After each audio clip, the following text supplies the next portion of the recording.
Și ochelarii tot de acolo. De la Trident mi-am luat Aveam mai ochelarii. multe culori la Trident, să știi, cred. Da, am fost la Trident, mi-am luat ochelarii și nu era nicio pereche. Altă culoare. La ce oră trebuie să fim acolo? Acum. Eu nu înțeleg de ce vii. Adică? Ce treabă ai tu? N-am nicio problemă. Stai liniștit.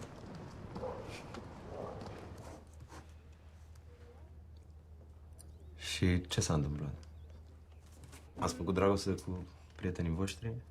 Nu. Adică se pune dacă, nu știu, pe jumătate sau Stai un pic, cum adică pe jumătate? chiar un sfert? Din ce? Din penis? Nu, din deget. Din deget? Se ia prin atingeri? Prin sărut? Prin sânge. Adică se poate lua prin contactul mucoaselor. Ba, cred că da. Ce tare. Vezi că lesbienele la sfoanele tale. Știi fata de ciocolată, nu? E pentru mine. A compus-o astă vară și chiar e cea mai frumoasă declarație de dragoste. Păi voi chiar ați crezut că au fost la piscină? Păi și unde au fost? Zi tu, unde au fost? Întrebați tu ei unde au fost, nu întrebați Măi, pe deci, mine. ca să-ți fie clar, ei nu ne mint pe noi, Exact. da? Nu vă mint? Da, nu ne mint. Din contră.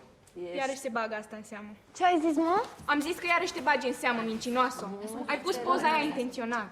Fac pariu că tu ai spus, nu știu, s-au hotărât în ultimul moment și pur și simplu, adică nu trebuie noi să mai fim mergem în în coada locuri lor fără mereu. ei. Exact, adică eu nu o să mai pot să dorm la noapte, înțelegi? Stai jos. Știi cum sunt. E atât de rău? Ce s-a întâmplat? Despre asta povesteau și după aia ați venit voi și au schimbat povestea cu piscina. Eu nu cred. Trebuie să-și facă analiză, trebuie să vă faceți și voi analiză. Dacă e așa. Pe bune? Băi, hai că eu plec, hai, vorbiți Știu că e cu- nasol, Băi, dar unde- nu trebuie să mai pui Nu, sare băi, pe băi, nar. băi, băi. Vrei și tu? Vrei și tu?